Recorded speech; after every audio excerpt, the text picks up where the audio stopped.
اعوذ باللہ من الشیطان الرجیم بسم اللہ الرحمن الرحیم خواتین و حضرات السلام علیکم ورحمۃ اللہ وبرکاتہ ومغفرتہ۔ پروگرام محکمہ شریعت اور فقہ حنفی سے متعلقہ مسائل کے ساتھ ایک دفعہ پھر آپ کی خدمت میں حاضری کا شرف حاصل ہے۔ کل کے کویسچن لیتے ہیں، پھر انشاءاللہ کچھ اور پھر کویسچن ہوں گے۔ ایک بھائی نے پوچھا تھا کہ بعض لوگ اللہ تعالیٰ کا نام لیتے ہیں تو یوں اوپر کی طرف اشارہ کر دیتے ہیں، یا یوں کہتے ہیں کہ اوپر والا اللہ تعالیٰ کو کہتے ہیں، کیا حکم شرع ہوگا؟ دیکھیں، اشارہ کرنے میں تو حرج نہیں ہے کہ نبی کریم صلی اللہ علیہ وسلم کے سامنے ایک کنیز نے اپنے ایمان کا ثبوت اس طرح اس نے اشارہ کر کے دیا اور نبی کریم نے درگزر فرمایا، تو اشارہ تو ہم صرف مطلب اس لیے کر دیتے ہیں کہ معروف یہی ہے کہ جیسے وہ ہے کہ اللہ تبارک و تعالیٰ نے عرش کو پیدا فرمایا تو اس پہ استوا فرمایا، جس کو بعض لوگ ظاہری معنی میں لیتے ہیں کہ اللہ تعالیٰ عرش پر تشریف فرما ہو گیا، لیکن ہم کہتے ہیں کہ اللہ تعالیٰ نے اپنی رحمت متوجہ فرمائی۔ چونکہ ظاہر حدیث سے اس طرح کا مفہوم نکلتا ہے تو صرف بات کرتے کرتے یوں کر دیا تو گنجائش نکل سکتی ہے، لیکن اگر باقاعدہ اس کو عقیدہ بنا لیا اور اس طرح کہتے ہیں کہ اوپر والا جانے تو یہ ایک سمت کا خاص طور پہ تعین ہو جاتا ہے، اور اس کو فقہاء نے منع فرمایا، بلکہ اس کو یہ کہا کہ جو ایسا کر لے وہ احتیاطاً تجدید ایمان اور تجدید نکاح کرے، لیکن اس طرح کہنے سے کوئی مرتد نہیں ہو جائے گا۔ یاد رکھیں، یہ اختلافی کفر یہاں ثابت ہوتا ہے کہ بعض اس کو کفر کہتے ہیں، بعض فقہاء علماء متکلمین جو عقائد سے تعلق رکھتے ہیں وہ منع فرماتے ہیں، لہذا جہاں اس طرح کا اختلاف آ جاتا ہے وہاں سخت حکم نہیں ہوتا، لیکن بہرحال احتیاط کرنی چاہیے، اور کوئی اس طرح کر لے تو اسے احتیاطاً تجدید ایمان اور تجدید نکاح کا حکم دیا جائے گا۔ ایک یہ کہتے ہیں کہ ہماری کچھ گھر کی خواتین ہیں جن کا گائے میں حصہ ہے، تو اب جب قربانی کرتے ہیں تو جسم پہ گائے کے ہاتھ پھیرتے ہیں، تو کیا عورتیں وہاں پر جائیں یا ان کی جگہ مرد ہی ہاتھ پھیر لیں تو کافی ہے؟ دیکھیں، یہ ہم نے مطلب نیا طریقہ نکال لیا کہ جی گائے کے جسم پر ہاتھ پھیرنا ہوگا، کوئی ضروری نہیں ہے۔ بعض لوگ ناموں کی لسٹ لے کے کھڑے ہو جاتے ہیں، قربانی سے پہلے جی فلاں کا حصہ فلاں کا نام لیتے ہیں، یہ بھی کوئی فرض یا واجب نہیں ہے، بس آپ کے دل میں نیت حاضر ہونا کافی ہے کہ بھئی یہ جانور 7 لوگوں کا ہے۔ اگر آپ بوقت ذبح آپ کے ذہن سے ان کے نام بھی نکل جائیں تو اللہ تبارک و تعالیٰ جانتا ہے، یہ کس کو آپ اطلاع دینا چاہ رہے ہیں؟ اللہ تعالیٰ کو دینا چاہ رہے ہیں، مخلوق کو دینا چاہ رہے ہیں، کس کو؟ اگر آپ کہتے ہیں اللہ تعالیٰ کو بتانا چاہ رہے ہیں تو اللہ تعالیٰ کو تو پہلے معلوم ہے، اس لیے کوئی یہ چیزیں لوازمات قربانی میں سے نہیں ہوتی، ہم ان کو رائج کر دیتے ہیں، پھر یہ اس طرح کی ہو جاتی ہیں جیسے ان کے بغیر تو قربانی نہیں ہوگی، یعنی ایک بدعت رائج ہو جاتی ہے اور ہماری اگلے آنے والی نسلیں اسے دین کا حصہ سمجھنا شروع کر دیتی ہیں۔ لہٰذا خلاصہ کلام یہ ہے کہ بہنوں کو گھر میں رہنا ہوگا، جو مرد وہاں کھڑے ہیں ان پر بھی جسم کے اوپر اس نیت سے ہاتھ پھیرنا کوئی لازم نہیں ہے کہ جی ہماری قربانی ہے تو ہاتھ پھیرنا ہوگا۔ اب ویسے آپ چمکار رہے ہیں، پیار کر رہے ہیں، ایک الگ بات ہے جانور کو، لیکن قربانی کے صحیح ہونے، غلط ہونے یا کامل یا ناقص ہونے سے اس کا کوئی تعلق نہیں ہے۔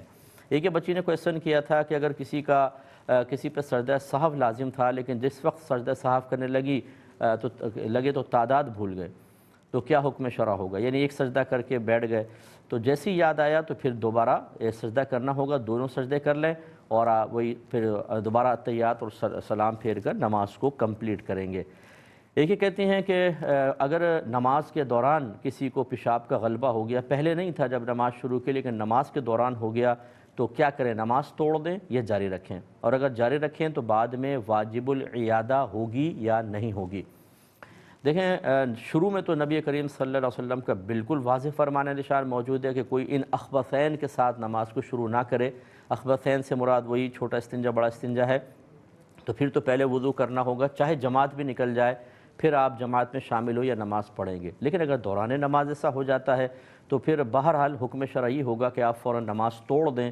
اگر وقت میں قلت نہ ہو تو جا کے وضو کریں اور نماز کو دوبارہ نئے سرے سے پڑھیں۔ وقت میں قلت کی مثال جیسے آپ آخری وقت میں فجر کے آخری وقت میں اٹھے، 3-4 منٹ باقی تھے، اگر آپ پیشاب بھی کرتے پھر وضو کرتے تو شاید بہت ٹائم لگ جاتا، آپ نے جا کے ڈائریکٹ وضو کیا اور نماز شروع کر دی۔ پہلے اتنا غلبہ نہیں تھا لیکن نماز شروع کرنے کے بعد بہت زیادہ غلبہ ہوا، اب آپ گمان کرتے ہیں کہ اگر میں نماز توڑ دیتا ہوں تو پھر ٹائم اتنا نہیں ہوگا وضو کر کے دوبارہ میں نماز کو ادا کر سکوں، تو اسی حالت میں پڑھ لیں، لیکن اس حالت میں پڑھی ہوئی نماز پھر واجب العیادہ ہے۔ آئندہ زندگی میں جب کبھی آپ کو موقع ملے اس نماز کو لوٹا دیں۔ جہاں نماز واجب العیادہ ہوتی ہے اس کا مطلب قضا نہیں ہوتا، اس کا مطلب یہ کہ نماز ہو گئی،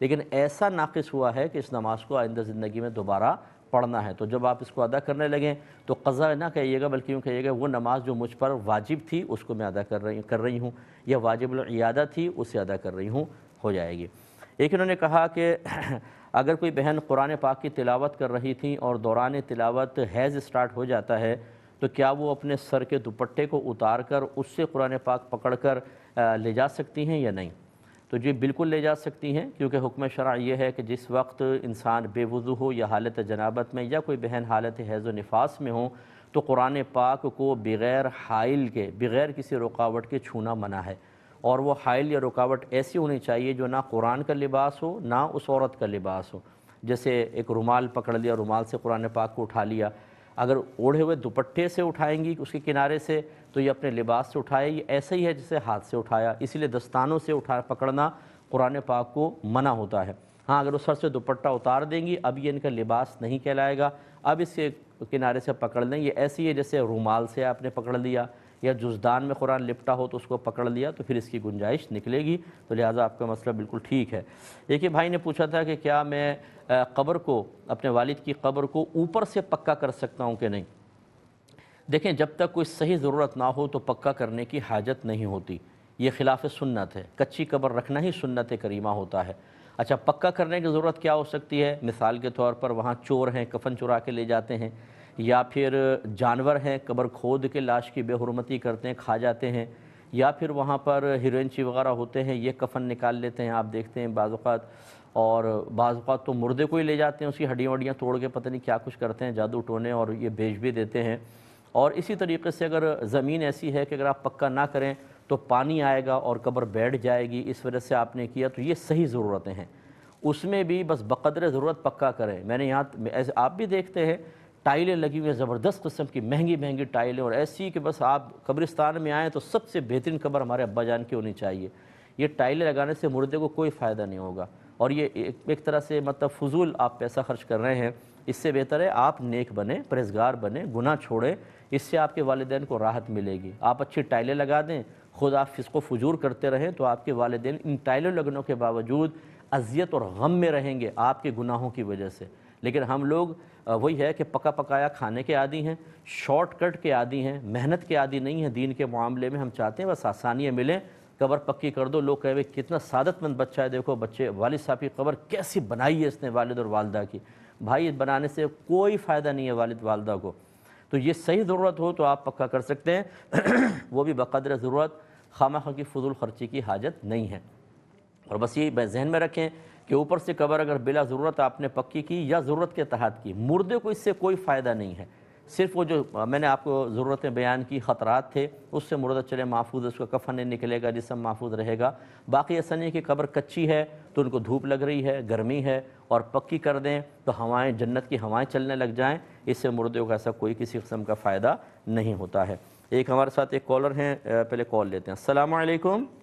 وعلیکم السلام۔ مفتی صاحب میں نے سوال پوچھنا تھا کہ جب ہم نماز پڑھتے ہیں تو نماز کا جو معنی ہے یا ترجمہ وہ بھی ہمارے ذہن میں ہونا ضروری ہے، یا اگر نہ بھی ہو تو نماز ادا ہو جائے گی؟ ٹھیک ہے، ایک اور کالر ہے۔ السلام علیکم۔ السلام علیکم۔ جی وعلیکم السلام۔ جی مفتی یہ فرمائے گا کہ اگر کوئی پسند کی شادی کر لے تو تمام بہن بھائی اور والدین سے قطع رحمی کر لیتے ہیں، تو اس کا کیا حکم ہوگا؟ چلیں اور میں انشاءاللہ عرض کرتا ہوں۔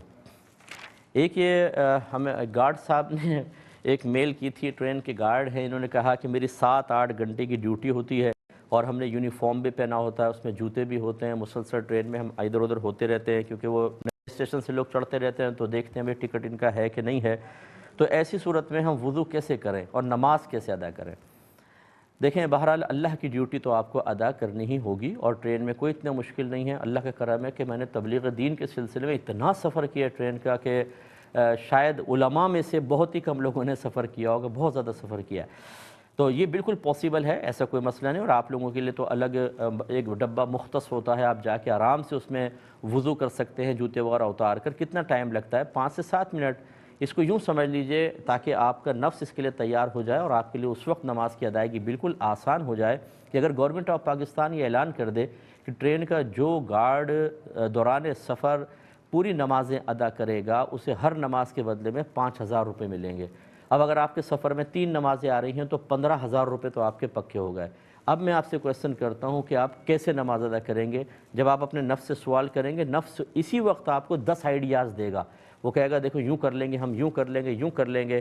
بس اسی طرح اپنے نفس کو عبادات کی طرف مائل کیا کریں۔ جب آپ نفس کے ہیلے قبول کر لیتے ہیں عبادت چھوڑنے کے سلسلے میں، تو ان کے جواب میں کوئی دلیل ذہن میں نہیں آتی، اور جب آپ اس طریقے سے نفس کی خواہشات کو کچل دیتے ہیں اور اس کے دلائل اور اس کی خواہشات کا رد کر دیتے ہیں، تو پھر وہی نفس ہوتا ہے جو آپ کو 50 مشورے دے گا۔ اس لیے آپ ضرور نماز ادا کریں، اللہ تعالیٰ آپ کے لیے آسان کر دے گا انشاءاللہ۔ ایک کالر ہمارے ساتھ ہیں۔ السلام علیکم۔ السلام علیکم ہیلو السلام علیکم بھائی جان۔ وعلیکم السلام، ادھر متوجہ ہو جائیں آپ، فرمائیے۔ جناب میرا کچھ سوال یہ ہے کہ کیا روزے کی حالت میں ڈرائی پاؤڈر انہیلر استعمال کیا جا سکتا ہے؟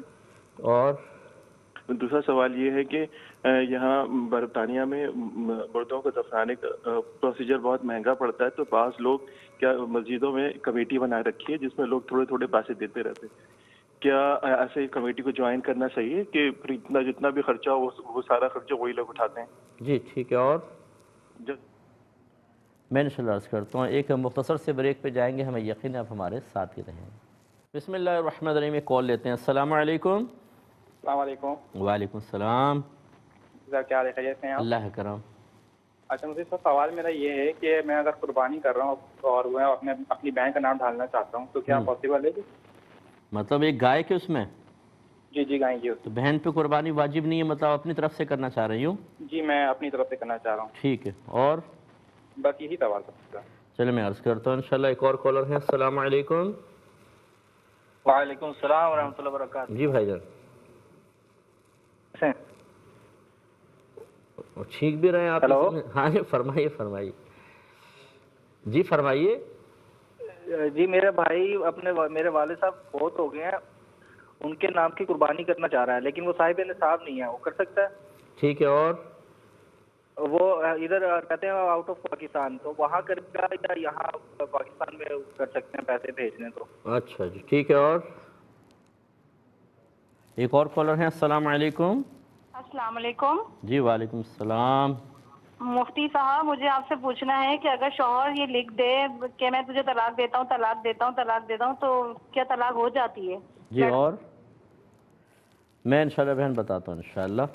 ابھی کے کویسچن لے لیتے ہیں، پھر کچھ اور پھر وہ بعد میں شامل کر لوں گا۔ یہ پوچھا کہ کیا نماز کی ادائیگی کرتے ہوئے نماز کے معانی، مفاہیم اور اس کا ترجمہ ذہن میں ہونا چاہیے تب نماز ادا ہوگی یا ویسی ہو جائے گی؟ دیکھیں کوئی لازم نہیں ہے، ویسے بھی ہو جائے گی لیکن افضل اور اعلیٰ یہی ہے کہ کم از کم جو صورتیں آپ پڑھتے ہیں، جیسے الحمد شریف تو پڑھنا واجب ہی ہے، اس کے علاوہ تیسرے سپارے کی مخصوص صورتیں چھوٹی چھوٹی ہم ان کو شامل کرتے ہیں، ان کے تراجم پڑھ لیں، روزانہ ایک دفعہ پڑھ لیا کریں تو کچھ عرصے میں ذہن میں بیٹھ جائے گا، اور جس وقت آپ قراءت کریں ان معانی مفہوم کو بھی اپنے پیش نظر رکھیں، تو انشاءاللہ یہ توجہ نماز کی طرف مائل کرنے کے سلسلے میں ایک بہترین عمل ہوتا ہے۔ لیکن اگر کسی کو تراجم وغیرہ نہیں آتے بہرحال اس کی نماز ہو جائے گی، فرض ادا ہو جائے گا۔ یہ کہتے ہیں کہ بعض اوقات بچے اپنی پسند کی شادی کر لیتے ہیں، لڑکا یا لڑکی، تو گھر والے ان سے قطع تعلق کر لیتے ہیں، تو کیا یہ قطع رحمی کے حکم میں آئے گا، یعنی تعلق توڑ دینے کے حکم میں آئے گا جو شریعت نے حرام رکھا ہے؟ کیا حکم شرع ہوگا؟ دیکھیں بسا اوقات ایسا ہوتا ہے کہ لڑکے کا تو پھر بھی چلے معاملہ اتنا زیادہ نہیں ہوتا، لیکن بچی جو ہے وہ چونکہ سینسٹیو معاملہ ہے، اسی لیے ہماری شریعت نے کفو کا مسئلہ رکھا ہے کہ لڑکی جو ہے وہ اپنے خاندان کے ہم پلہ اور جو اسٹیٹس ان کا ملتا ہے بالکل میچ کرتا ہے، اس سے ہی نکاح کر سکتی ہے اگر از خود بھی کرے تو۔ اگر اس سے کم درجے کا کرے کہ اس کی شادی گھر والوں کے لیے باعث شرم و عار ہو تو پھر اس نکاح کے اندر کلام ہے۔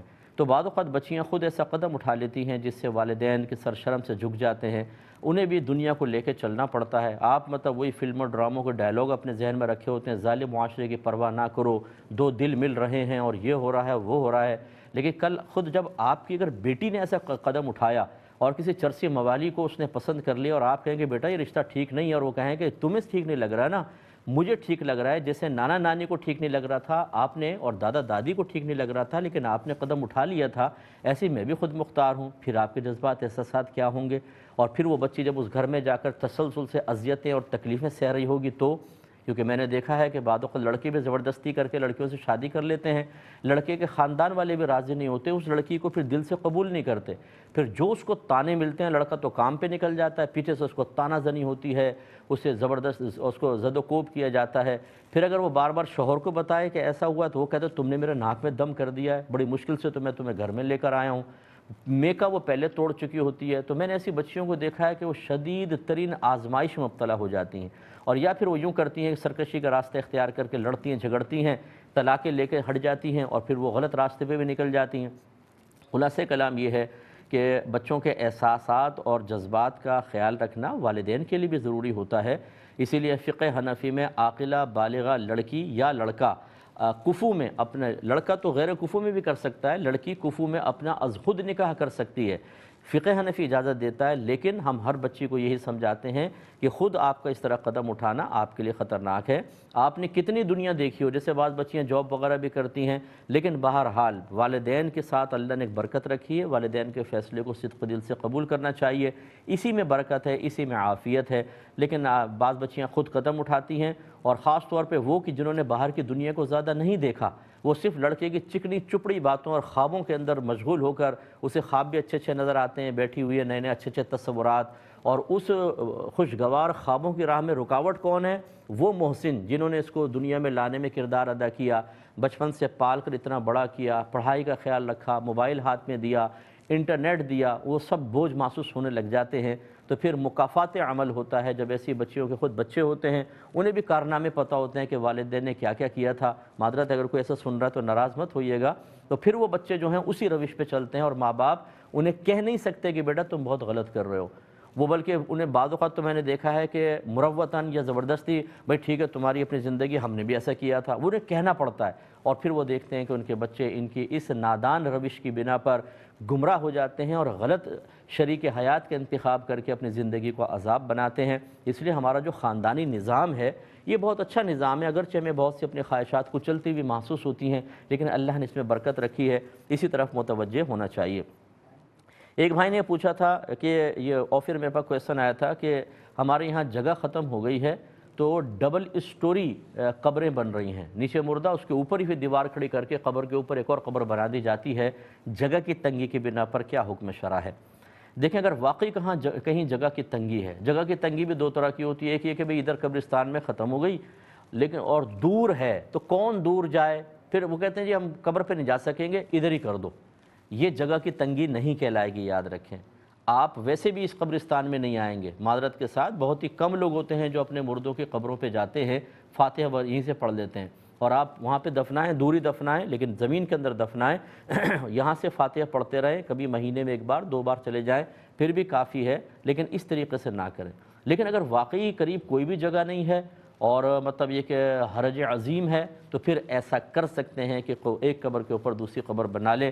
حقیقتاً یہ سنت قبر تو نہیں ہوگی، لیکن مجبوری کی حالت میں ایسا کرنے کی شرعاً اجازت ہو جائے گی، لیکن وہی بات ہے کہ سب سے پہلے آپ کو دوسری جگہ تلاش کرنی چاہیے۔ یہ کہتے ہیں کہ حالت روزہ میں انہیلر یوز کرنے سے کیا حکم ہے؟ بس خلاصہ کلام اس کا یہ ہے کہ کوئی بھی لیکوڈ دوا کسی بھی طریقے سے ناک سے یا منہ سے اگر اندر چلی جاتی ہے تو روزہ ٹوٹ جاتا ہے۔ اب اگر کسی کا شرعی عذر تھا، دوا استعمال کرنا انتہائی ضروری تھا تو روزہ ٹوٹے گا لیکن گناہگار نہیں ہوگا، اور کسی نے ہلکی سی مطلب تکلیف میں کہ وہ برداشت کر سکتا تھا روزہ توڑا تو گناہ بھی ہوگا، لیکن بہرحال روزہ ٹوٹ جائے گا۔ ایک یہ کہتے ہیں کہ ہمارے باہر کے ملکوں میں اگر ایک شخص کو ویسے دفنائیں تو بہت مہنگا پڑتا ہے، تو مسجد کی کمیٹیاں اس طرح کرتی ہیں کہ لوگوں سے کہتے ہیں آپ فنڈ کریں، وہ جمع رہتا ہے، اور پھر جو فنڈ دینے والے انہی میں سے کسی کا انتقال ہوتا ہے تو اس کی کفن دفن کا سارا انتظام اس چندے سے کر دیا جاتا ہے، یا دوسرے بھی کوئی شاید مسلمان ہوں اس کے لیے بھی کر دیتے ہوں، لیکن یا چندے دینے والوں کے لیے ہوتا ہے خاص۔ دونوں صورتوں میں حکم یہ ہے کہ یہ جائز ہے، اس طریقے سے ہو سکتا ہے، لیکن یہ وہی کرے کہ جو خود افورڈ نہیں کر سکتا۔ جب آپ باہر رہتے ہیں، وہاں کی آسائشیں لیتے ہیں اور آپ افورڈ کر سکتے ہیں تو پھر کنجوسی نہ کریں، پھر اس طرح دوسروں کے چندے لے کر اور اپنے آپ کو یا اپنے رشتہ داروں کو دفنانے کی کوشش کرنا مناسب نہیں ہے، کیونکہ آپ کو اللہ نے مطلب خود کفیل بنایا ہے، آپ اس طرح چندے کے مستحق نہیں ہیں، تو پھر یہ نہ لیں۔ اگرچہ نفلی صدقہ لے لیں گے، گناہ نہیں کہہ رہا ہوں، ہے جائز، لیکن بہتر یہ ہے کہ اسے غریبوں کے لیے یا کم آمدنی والوں کے لیے چھوڑ دیں اور آپ اپنا خود انتظام کر لیں۔ لیکن اگر کرتے ہیں تو اس میں کوئی حرج نہیں ہے، کر سکتے ہیں، بس افضل اور غیر افضل کا مسئلہ ہے۔ اور اگر کوئی واقعی بیچارہ مستحق ہے تو اس کے لیے تو پھر یہی ہے کہ وہ بالکل کر سکتا ہے، بلا کراہت کر سکتا ہے۔ اور اس طریقے سے لوگوں کی سہولیات کے لیے اس طرح کمیٹیاں وغیرہ قائم کر دینا، اس میں شرعاً کوئی حرج نہیں ہوتا، بلکہ یہ اچھا ہے، آپ کر سکتے ہیں۔ ایک انہوں نے کہا کہ یہ آفر کویسچن تھا، ایک بچی نے مجھے یہ میسیج کیا تھا کہ میرا ارادہ، والدین میرا نکاح کسی جگہ کرنا چاہتے تھے اور میں اس لڑکے کو پسند نہیں کرتی تھی، اور میرا ارادہ ہوا کہ جس وقت نکاح کے لیے مجھے کہا جائے گا میں انکار کر دوں گی، یعنی جب نکاح کے ٹائم پر مجھ سے پوچھنے آئیں گے میں انکار کر دوں گی۔ لیکن ہوا یہ، میں بیٹھی تھی تو اچانک بہت سارے لوگ آ گئے، نکاح نامہ میرے سامنے رکھا اور کہا یہاں سائن کر دو۔ میں کچھ بول ہی نہیں سکی، میں نے سائن کر دیا، تو میں نے تو کچھ بولا ہی نہیں۔ اب بعد میں اس شخص کو پسند نہیں کرتی ہوں تو کیا میں رشتے سے انکار کر سکتی ہوں کہ نہیں؟ تو یہ میں نے اس لیے شامل کیا کہ بہت ساری بچیاں ایسی ہیں کہ جو مطلب اپنے ذہن میں کچھ اور رکھے ہوتی ہیں، اور والدین جو ہیں وہ اور مصلحتیں اور فوائد بچوں کے اچھے فیوچر کو پیش نظر رکھ کر کچھ اور فیصلہ کر رہے ہوتے ہیں، اس طرح سوچیں ٹکرا جاتی ہیں۔ پہلی بات تو یہ ہے کہ میں اکثر یہ کہتا ہوں والدین کو بھی کہ اپنے بچوں کے ساتھ اتنا کچھ دوستانہ معاملہ رکھیں کہ والدین کا روب بھی قائم رہے، لیکن بچے اپنے معافی ضمیر آپ کے سامنے بلا جھجک ذکر کر سکیں۔ ایسا نہیں کہ ہم ان باتوں کو سننے کے بعد فوراً انہیں بدتمیز، بے حیا، بے شرم کہنا شروع کر دیں۔ اس میں بچے پھر اپنے بات کو اپنے ماں باپ کے سامنے ذکر نہیں کر پاتے۔ پھر یہ ہوتا ہے کہ یا تو وہ جلتے کڑتے رہتے ہیں ساری زندگی، شادی کر لیتے ہیں اور جلتے کڑتے ہیں، اور یا پھر کوئی غلط قدم اٹھا لیتے ہیں کسی کے غلط مشورے کی بنا پر، اور وہ والدین کی بدنامی کا باعث بن جاتے ہیں۔ اسی لیے جیسے میں نے ابھی پچھلے مسئلے میں بھی عرض کیا تھا کہ ہمارا فقہ حنفی یہ کہتا ہے کہ ایک لڑکی اگر عاقلہ بالغہ ہے اور وہ کفو میں یعنی اپنے خاندان کے ہم پلہ لوگوں میں اپنی مرضی سے نکاح کرنا چاہے اور کر لے تو اس کا نکاح منعقد ہوگا۔ لیکن میں اس کی تائید نہیں کرتا ہوں، یعنی میں ترغیب نہیں دے رہا ہوں، ہے یہ مسئلہ ٹھیک، میں اس کی ترغیب نہیں دے رہا ہوں کہ کوئی بچی کہے دیکھا مفتی صاحب نے بیان کیا تو ہم ایسا کریں گے۔ ہم ہمیشہ یہ کہتے ہیں کہ بچیوں کو اتنی معلومات نہیں ہوتی ہیں، آگے چل کے آپ کے لیے پرابلم کریٹ ہوگی، پھر والدین ناراض ہو کے پیچھے ہٹ جائیں گے، آپ کو نہ پیچھے سہارا نظر آئے گا نہ آگے نظر آئے گا، اور آپ لٹک جائیں گے اور زندگی بڑی کربناک ہو جاتی ہے۔ اس لیے والدین کو عزت دیں، احترام دیں۔ لیکن بہرحال والدین کے لیے یہ میں نے سمجھایا، میرے بھی بچے ہیں اور ہو سکتا ہے وہ سن بھی رہے ہوں، تو یہ نہیں ہے کہ آپ یہ کہیں دوسرے کے بچوں کو ایسا کر رہے ہیں۔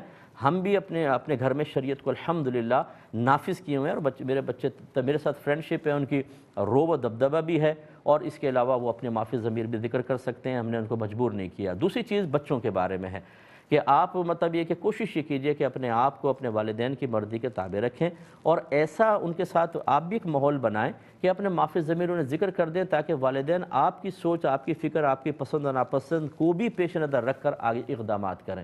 لیکن اگر فرض کر لیں والدین کچھ اچھا سوچ کر کرتے ہیں تو آپ سرنڈر کر جائیں۔ سعادت مندی یہی ہے، اگر آپ سرکشی کریں گے بے برکتی پیدا ہوگی۔ اب جیسے بچی نے پہلے منع نہیں کیا، یہ کہتی ہے جب نکاح ہونے لگے گا میں نے سوچا میں انکار کر دوں گی۔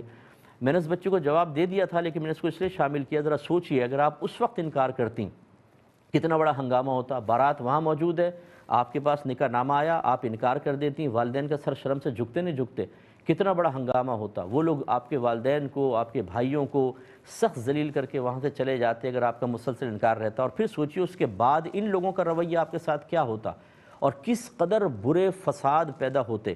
اس لیے اس طرح کی احمقانہ حرکت ہرگز نہیں کرنی چاہیے تھی۔ تو میں نے تو کہا کہ آپ شکر ادا کریں کہ آپ نے ایسا کچھ نہیں کیا۔ تیسری چیز یہ ہوتی ہے کہ نکاح کے لیے لڑکی کی رضامندی ضروری ہے، لیکن اس رضا کو ہم ظاہر سے پہچانیں گے، باطن سے نہیں۔ لہٰذا مثال کے طور پہ اگر نکاح نامہ سامنے رکھا اور آپ نے اس پہ سائن کر دیا تو یہ سائن کرنا رضامندی کی علامت ہے۔ یا لڑکی کو رخصت کرنے لگے، جیسے پہلے دور میں کوئی فارم وغیرہ تو فل ہوتا نہیں تھا، اور لڑکی چلی گئی، اس نے روکا نہیں، تو یہ اس کی رضا کی علامت ہے۔ اب دل میں چاہے آپ کہیں میں تو اس نکاح کو پسند نہیں کرتی، شریعت ظاہر کا اعتبار کرتی ہے، دل کا نہیں، تو لہٰذا آپ کو منع کرنا چاہیے تھا، نہیں کیا تو یہ آپ کی رضا کی علامت ہے، اور یہ نکاح بالکل درست ہے۔ ایک مختصر سا بریک لیں گے، ہمیں یقین ہے آپ ہمارے ساتھ ہی رہیں گے۔ بسم اللہ الرحمن الرحیم۔ تو ان بچی سے ہماری گزارش ہے، اور اسی کی طرح دوسری بچیاں بھی، یہ یاد رکھیے کہ جس وقت آپ سے اجازت لی جاتی ہے، اگر آپ صراحتاً انکار نہ کریں، یعنی کہ میں رشتے کو مانتی، میں نہیں کروں گی، پھر تو نکاح نہیں ہوگا۔ لیکن اگر آپ ایسا نہیں کرتی ہیں بلکہ پازیٹیو رسپانس دیتی ہیں کہ آپ سائن کر دیتی ہیں، یہ رخصتی ہو تو آپ چلی جاتی ہیں، تو سمجھ لیجئے یہ ظاہری اعتبار سے اس نکاح سے راضی ہونے کی علامت ہے اور یہ نکاح بالکل درست ہے۔ تو لہٰذا آپ کا نکاح بالکل درست ہو گیا۔ اب ہمارا مشورہ یہ ہے کہ دیکھیں شادی ہو گئی، اور شادی ہو جانے سے ہمیں اللہ کا ارادہ پتہ چلتا ہے۔ جب تک شادی نہیں ہوتی، ہم کہیں منگنی کرتے ہیں یا کہیں رشتے کا پیغام لے کر جاتے ہیں، تو اس وقت تک ہمیں ارادہ الہی نہیں پتہ ہوتا کہ کیا ہے۔ وہ یس بھی ہو سکتا ہے رشتہ اور نو بھی ہو سکتا ہے، لیکن جب شادی ہو جاتی ہے، ایک چیز مارز وجود میں آ جاتی ہے، تو اللہ کا ارادہ پتہ چلتا ہے۔ انسان کو اللہ کا ارادہ فعل کے بعد ہی پتہ چلے گا۔ لہٰذا معلوم ہوا کہ اللہ تعالیٰ نے ازل سے فیصلہ کیا تھا کہ آپ کا اس شخص کے ساتھ نکاح ہو۔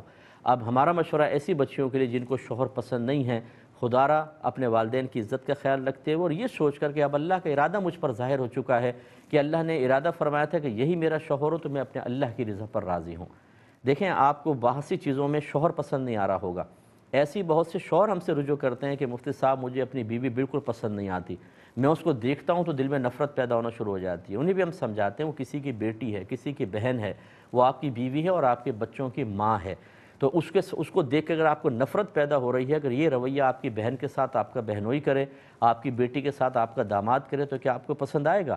نہیں آئے گا۔ تو اس لیے اپنے جذبات کو آپ کنٹرول میں کریں۔ اور پھر دوسری بات یہ ہے کہ اگر چند چیزوں سے آپ کو وہ پسند نہیں آ رہا، تو آپ میں بھی تو کوئی نہ کوئی نقص ہوگا۔ ایسا تو کوئی بھی نہیں ہے کہ وہ بالکل ہر عیب سے، ہر خطا سے، ہر گندگی سے پاک و صاف ہو۔ اگر عورت فرض کر لیں خوبصورت بھی ہے، مرد اتنا خوبصورت نہیں ہے، تو یہ خوبصورتی دائمی نہیں رہ سکتی۔ اگر آپ اس سے نکاح نہ کریں، کسی اور سے کر لیں، تو کچھ عرصے بعد یہ خوبصورتی زائل ہو جائے گی۔ بچے پیدا ہوتے ہیں، طبیعت خراب ہوتی ہے، دیگر معاملات ہوتے ہیں۔ ہر گھر کے اندر ہر شخص کو اتنی سہولیات تو نہیں ہوتی کہ سوئمنگ پول بھی ہے اور آپ واک بھی کر رہی ہیں، آپ جاگنگ بھی کر رہی ہیں، ایکسرسائزز بھی کر رہی ہیں، یوگا بھی کر رہی ہیں، اور غذا بھی بڑی لمیٹڈ آپ کھا رہی ہیں، اور ہر ناشتے میں یہ چیز، دوپہر میں یہ۔ ہمارے گھروں میں یہ سب کہاں ہے؟ تو لہٰذا کچھ ہی عرصے بعد جسم کے فگر بگڑنا شروع ہو جاتے ہیں، چہرے کے ایکسپریشن بدل جاتے ہیں، چہرہ بدل جاتا ہے، اور بعض اوقات تو لوگ کہتے ہیں تمہارا کیا حال ہو گیا؟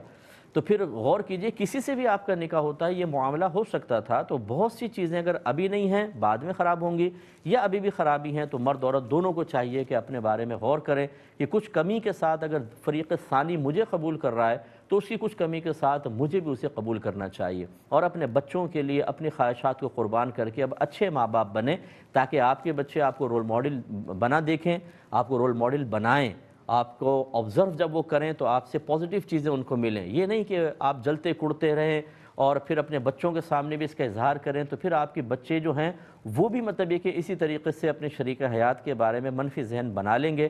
خدا را اس پہ ہمیں توجہ کرنی چاہیے۔ یہ بھائی نے فرمایا کہ میں یہ چاہتا ہوں کہ اپنی بہن کے نام گائے میں ایک حصہ ڈال دوں، تو کیا میں ڈال سکتا ہوں؟ اور ان پہ قربانی واجب نہیں ہے۔ جی بالکل ڈال سکتے ہیں، یہ ان کی طرف سے نفل قربانی ہوگی، لیکن ان کو آپ کو بتا دینا چاہیے اور اجازت لینی چاہیے کہ بھئی میں تمہارا حصہ ڈال رہا ہوں، قربانی میں اجازت ہے۔ وہ کہیں یس، تو پھر آپ ان کی طرف سے کر دیں، انشاءاللہ ان کی طرف سے نفل قربانی ہو جائے گی۔ ایک یہ کہتے ہیں کہ میرے والد صاحب فوت ہو گئے ہیں، اور میرا بھائی جو ہے وہ صاحب نصاب ہے، اور وہ چاہتا ہے، صاحب نصاب نہیں ہے، اور وہ چاہتا ہے کہ والد صاحب کی طرف سے قربانی کرے، یہاں نہیں ہوتا باہر، تو وہ کر سکتا ہے کہ نہیں؟ اور باہر کرے یا یہاں کرے، یا کس کا نصاب کا حساب وغیرہ؟ خلاصہ کلام یہ ہے کہ والد صاحب کی طرف سے قربانی کر سکتے ہیں، یہ نفل قربانی ہوگی۔ حضرت علی کرم اللہ وجہہ الکریم ہر سال نبی کریم صلی اللہ علیہ وسلم کی جانب سے قربانی فرمایا کرتے تھے، تو یعنی جو دنیا سے پردہ فرما جاتے ہیں ان کی طرف سے قربانی ہو سکتی ہے۔